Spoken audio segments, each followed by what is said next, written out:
Good morning dear students. आप सभी का +1 बिजनेस स्टडीज की ऑनलाइन क्लास में स्वागत है। आज की इस वीडियो में हम पढ़ेंगे employment, features of employment and difference between business professions and employment. तो आइए शुरुआत करते हैं एम्प्लॉयमेंट से। Employment is that economic activity under which people work for other and received remunerations in lieu thereof। Means रोजगार वह आर्थिक क्रिया है जिसके अंतर्गत लोग दूसरों के लिए काम करते हैं। The remunerations can be in the shape of salary, wages, etc। पारिश्रमिक, वेतन, मजदूरी आदि के रूप में हो सकता है। The employers can be government enterprises or any private organizations। नियोक्ता सरकार, सरकारी उपक्रम अथवा कोई निजी संस्था हो सकती है। Employment may be on permanent, temporary और casual basis। रोजगार स्थायी, अस्थायी अथवा आकस्मिक आधार पर हो सकता है।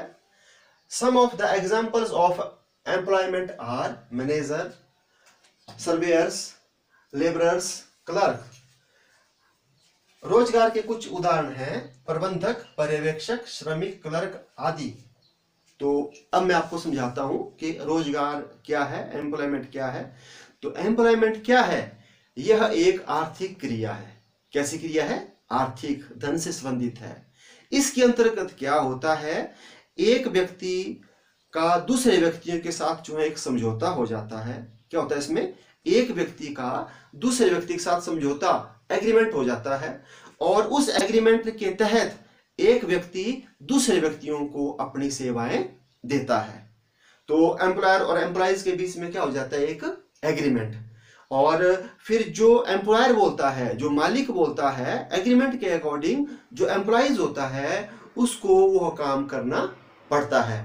अब जो आपके एम्प्लॉयर हैं, एम्प्लॉयर मतलब मालिक, वो आपका सरकार भी हो सकती है, सरकारी कोई उपक्रम भी हो सकता है या निजी व्यक्ति भी हो सकता है। और जो नेचर ऑफ जॉब है वो आपका जो आपका परमानेंट है, स्थायी, वो भी हो सकता है या अस्थायी भी हो सकता है या आकस्मिक भी हो सकता है। और इसके बदले में जो है क्या मिलता है? सैलरी और वेजेस, ये मतलब जैसे जो है प्राप्त होते हैं। तो अब मैं जैसे जो है एक बात आपको बताता हूं कि जैसे सपोज एक डॉक्टर है, अगर वो मतलब गवर्नमेंट के अंडर काम कर रहा है या किसी प्राइवेट ऑर्गेनाइजेशन के अंडर काम कर रहा है तो वो आएगा एम्प्लॉयमेंट के अंडर। और अगर वो जो है क्या कर रहा है, ऐसा काम कर रहा है, अपने आप इंडिविजुअली काम कर रहा है, किसी के अंडर काम नहीं कर रहा है, तो वो फिर प्रोफेशंस में आता है। तो किस में आता है? पेशे में आता है। तो एक बात ये ध्यान रखना कि अगर अपने आप काम कर रहा है इंडिविजुअली तो वो प्रोफेशंस, किसी के अंडर काम कर रहा है तो किस में आता है? वो एम्प्लॉयमेंट में आता है। अब हम डिस्कस करते हैं जो एम्प्लॉयमेंट है, रोजगार है, उसकी विशेषताओं के बारे में। तो इसमें कौन कौन सी विशेषताएं जो हैं विद्यमान रहती हैं।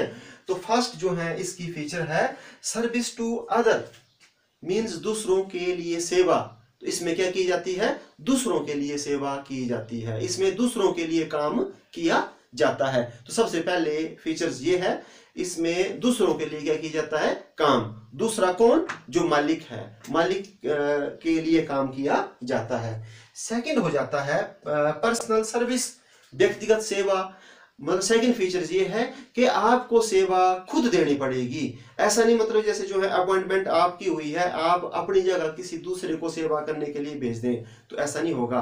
तो आपको सेवा क्या देनी पड़ेगी? व्यक्तिगत, अपने आप आपको वो काम करना पड़ेगा जो आपको ड्यूटी असाइन की है। किसी दूसरे को आप अपनी जगह नहीं भेज सकते। तो दूसरी फीचर्स इसमें ये है। और तीसरा हो जाता है मतलब आपका एग्रीमेंट, समझौता। तो इसमें एग्रीमेंट हो जाता है, समझौता हो जाता है किसके बीच में? एम्प्लॉयर्स और एम्प्लॉइज के बीच में। और उसमें टर्म्स एंड कंडीशंस होती है कि नेचर्स क्या है, क्या काम करना है और बदले में आपको क्या मिलेगा, वो सारी की सारी बातें जो है इसमें होगी। तो इसमें क्या जरूरी है? एग्रीमेंट। इसके बाद फोर्थ आ जाता है सर्वेंट। तो इसमें जो एम्प्लॉइज है जो कर्मचारी है वो मालिक के लिए एक नौकर का काम करता है। किसका काम करता है? नौकर। मतलब जो कर्मचारी है वो मालिक का क्या होता है? नौकर। और जो मालिक उसको बोलता है उसके अकॉर्डिंग वो क्या करता रहता है? काम। तो एक फीचर्स इसमें ये विद्यमान रहती है। और 5th नंबर पे आ गया no need of capitals. Means हमने रोजगार लेना है तो इसमें हमारे को जो है कैपिटल की जरूरत नहीं होगी, पूंजी की जरूरत नहीं होगी, क्योंकि सारी की सारी जो पूंजी है वो किसकी लगी होती है? वो लगी होती है मालिक की। जो रोजगार लेने वाला है उसको मतलब रोजगार के लिए कोई पूंजी की जरूरत नहीं होती, और इसमें सारी की सारी पूंजी किसकी लगी होती है? जो मालिक है उसकी लगी हुई होती है। और नो रिस्क, जोखिम नहीं। मीन्स कि जब हम रोजगार में लगते हैं तो उसमें हमारा कोई भी रिस्क नहीं होता। ठीक है। अब रिस्क किसका रहता है? रिस्क सारे का सारा रहता है एम्प्लॉयर्स का, मालिक का। अगर कुछ भी हो जाए, ठीक है, तो सारे का सारा जो भी लॉसेस है वो सारे का सारा वियर किसको करना पड़ेगा? वो मालिक को करना पड़ेगा। तो जो एम्प्लॉयज है उसको कोई भी इसमें रिस्क नहीं है। इसके बाद जो है आपका 7th नंबर पे आता है नेचर ऑफ एम्प्लॉयर्स, मतलब नियोक्ता की प्रकृति। नियोक्ता मतलब मालिक। तो मालिक कौन हो सकते हैं? जो आपकी सरकार है वो भी हो सकती है, सरकारी संगठन वो भी हो सकते हैं, और प्राइवेट भी हो सकते हैं। तो ये थी इसकी फीचर्स, एम्प्लॉयमेंट्स की फीचर्स। अब हम डिफरेंस पढ़ते हैं बिजनेस, प्रोफेशंस एंड एम्प्लॉयमेंट। व्यवसाय, पेशा और रोजगार में अंतर। तो सबसे पहला जो है पॉइंट्स आपका कमेंसमेंट मतलब प्रारंभ। तो सबसे पहले हमने लिया है बेसिस, फिर बिजनेस, फिर प्रोफेशंस, फिर एम्प्लॉयमेंट। तो हम स्टार्ट करते हैं इसको कैसे शुरू की जाता है, कैसे इसकी कमेंसमेंट होती है। तो बिजनेस जो है start after completing some legal formalities if needed. यदि मतलब जरूरत हो, वैसे जरूरत नहीं होती है, तो कुछ औपचारिकताओं को पूरा करके इसको क्या किया जाता है? स्टार्ट किया जाता है। सभी प्रकार के बिजनेस के लिए औपचारिकताएं जरूरी नहीं होती, कुछ एक बिजनेस में औपचारिकताएं होती हैं, हम उन फॉर्मेलिटीज को पूरा करेंगे और उन फॉर्मेलिटीज को पूरा करके बिजनेस को क्या किया जा सकता है? स्टार्ट किया जा सकता है। अब आ जाती है बात प्रोफेशंस की। तो प्रोफेशन कैसे स्टार्ट होता है? Start after getting certificate from the institutions concerned. Means हमारे को क्या करना पड़ता है? जो इंस्टीट्यूशंस हैं, जो संस्थाएं हैं, वहां जाकर के हमारे को पहले सर्टिफिकेट लेना पड़ता है। फिर जैसे ही हमारे को सर्टिफिकेट प्रमाण पत्र मिलता है तो प्रमाण पत्र लेने के बाद ही हम इसको स्टार्ट कर सकते हैं, ऐसे नहीं कर सकते हैं। अब आ जाता है एम्प्लॉयमेंट, रोजगार के बारे में। रोजगार कैसे स्टार्ट होता है? तो starts after getting appointment letter. Means इसमें जैसे ही आपको नियुक्ति पत्र मिल जाता है, अपॉइंटमेंट लेटर मिल जाता है, उसके बाद आप इसको स्टार्ट कर सकते हैं।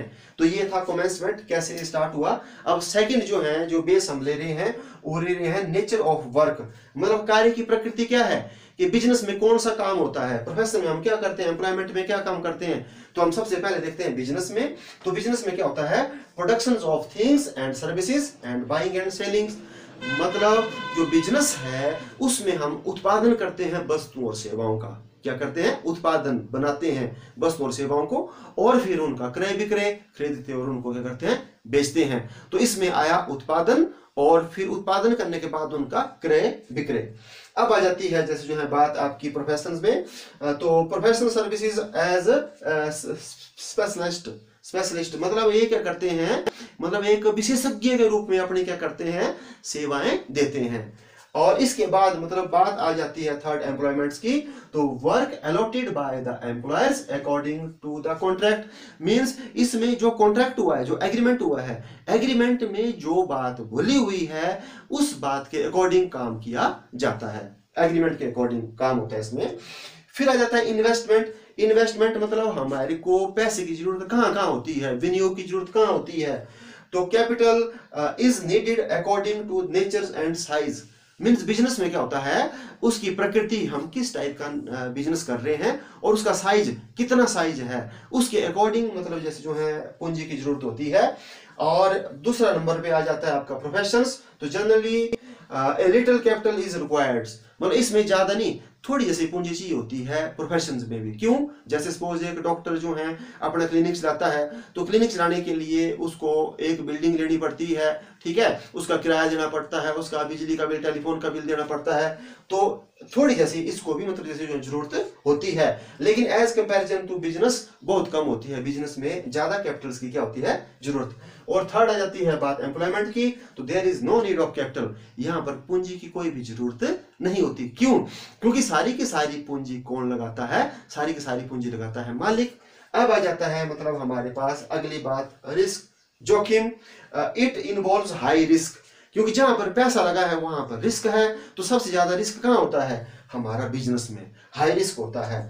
और the degree of risk is low, यहां पर भी रिस्क होता है लेकिन रिस्क क्या होता है, कम होता है।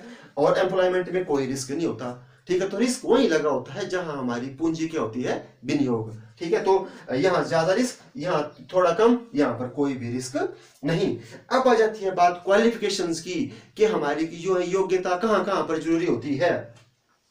तो no need of any formal qualifications, business के लिए आपको कोई भी क्वालिफिकेशन की जरूरत नहीं है, ठीक है। अगर आपके पास क्वालिफिकेशन नहीं भी है तब भी आप क्या कर सकते हैं, बिजनेस को कर सकते हैं। और फिर जैसे formal qualifications is absolutely necessary, और प्रोफेशनल्स के लिए तो अति आवश्यक है क्वालिफिकेशंस, क्योंकि जब आपके पास क्वालिफिकेशन नहीं होगी तो आपको सर्टिफिकेट नहीं मिलेगा, सर्टिफिकेट नहीं मिलेगा तो आप इसको स्टार्ट नहीं कर सकते हैं, तो इसमें कंपलसरी है। और इसके बाद मतलब जैसे आ जाता है formal education is not necessary in case of every employment, means मतलब सभी प्रकार की नियुक्तियों के लिए क्वालिफिकेशन की जरूरत नहीं होती। कुछ एक ऐसी नियुक्ति होती हैं वहां पर आपको क्वालिफिकेशन चाहिए होती है, और कुछ एक ऐसी होती हैं जहां पर क्वालिफिकेशंस नहीं चाहिए होती है। तो ये होता है नेचर्स ऑफ एम्प्लॉयमेंट, मतलब आप किस प्रकार का नौकरी कर रहे हैं। इसके बाद आ जाता है ऑब्जेक्टिव। ऑब्जेक्टिव मतलब उद्देश्य क्या है बिजनेस का, तो बिजनेस का ऑब्जेक्टिव होता है टू अर्न प्रॉफिट, ज्यादा से ज्यादा लाभ कमाना, ये इसका ऑब्जेक्टिव है। और प्रोफेशनल्स का क्या होता है, to earn profit through services, मतलब सेवाएं देना, और सेवाएं देने के बाद क्या करना, लाभ कमाना, ये पेशे का होता है। और थर्ड होता है to earn income through salary wages, मतलब इसमें होता है कि जैसे जो आपका वेतन और मजदूरी के रूप में क्या करना, आय को कमाना। इसके बाद अब अगला आ जाता है आपका पॉइंट्स, ट्रांसफर ऑफ इंटरेस्ट, मतलब हित का हस्तांतरण। तो क्या हम अपना हित जो है, क्या हम अपनी जगह जो है दूसरों को दे सकते हैं, ये बात इसमें हो रही है। तो सबसे पहला आ जाता है आपका बिजनेस के बारे में, तो a businessman can transfer his interest, मतलब एक बिजनेसमैन है वो अपना हिस्सा किसी दूसरे को कर सकता है, दे सकता है। जैसे सपोज मैं बिजनेस कर रहा हूं, ठीक है, अब मैं अपना बिजनेस किसी दोस्त को दे सकता हूं, किसी जो आप मेरा रिलेटिव है उसको क्या कर सकता हूं, दे सकता हूं, इसमें कोई आपत्ति किसी को नहीं होगी, ठीक है। और इसके बाद आ जाती है ये professionals can not transfer his interest, means एक पेशे वाला है वो अपना हिस्सा दूसरे को ट्रांसफर नहीं कर सकता है, उसको खुद ही देना पड़ेगा, ठीक है, खुद ही काम उसको करना पड़ेगा। And employees can not transfer his interest, और जो आपका कर्मचारी होता है वो भी मतलब जैसे अपना हिस्सा दूसरे को ट्रांसफर नहीं कर सकता। तो ये था। अब 8वां पॉइंट हम देखते हैं, टेस्ट ऑफ एफिशिएंसी, मतलब कुशलता की परख, हम कितने एफिशिएंट हैं। तो वो बिजनेस में कैसे मापी जाती है, तो बिजनेस में मापी जाती है प्रॉफिट अर्न्स, कितना लाभ कमाया, जो जितना ज्यादा लाभ कमाता है वो उतना ज्यादा एफिशिएंट क्या है, माना जाता है। और अब आ जाती है बात प्रोफेशन में, तो quality of services provided, means मतलब आप जो सेवाएं दे रहे हैं उसमें क्वालिटी कितनी है, तो उस क्वालिटी से आपकी परख होती है काम की। और उसके बाद जो है एम्प्लॉयमेंट में होता है डेडिकेशन ऑफ जॉब, मतलब आपकी जॉब के प्रति समर्पण की कितनी भावना है, उसके प्रति आपकी कुशलता की क्या होती है, फर्क होती है। इसके बाद मतलब आ जाता है आपका code of conduct. Code of conduct होता है आचार संहिता, रूल रेगुलेशंस। तो no code of conduct for business, business में कोई भी आपका कोड ऑफ कंडक्ट नहीं होता। और there is code of conduct in professions, तो प्रोफेशंस में क्या होता है, कोड ऑफ कंडक्ट होता है, आचार संहिताएं होती हैं, नियम बड़े होते हैं, उन नियमों को करना पड़ता है, फॉलो करना पड़ता है। तो इसमें कोड ऑफ कंडक्ट क्या होता है, कंपल्सरी प्रोफेशन में। फिर there is contract instead of code of conduct, means यहाँ पर आचार संहिता के स्थान पर क्या होता है, अनुबंध, कॉन्ट्रैक्ट होता है, कोड ऑफ कंडक्ट नहीं होता। कोड ऑफ कंडक्ट के जगह क्या होता है यहाँ पर आपका कॉन्ट्रैक्ट, एक समझौता होता है, ठीक है। तो आज हमने बच्चों डिस्कस किया एम्प्लॉयमेंट और उसकी features and difference between business professions and employments. अब मिलते हैं नेक्स्ट वीडियो के साथ। Thank you.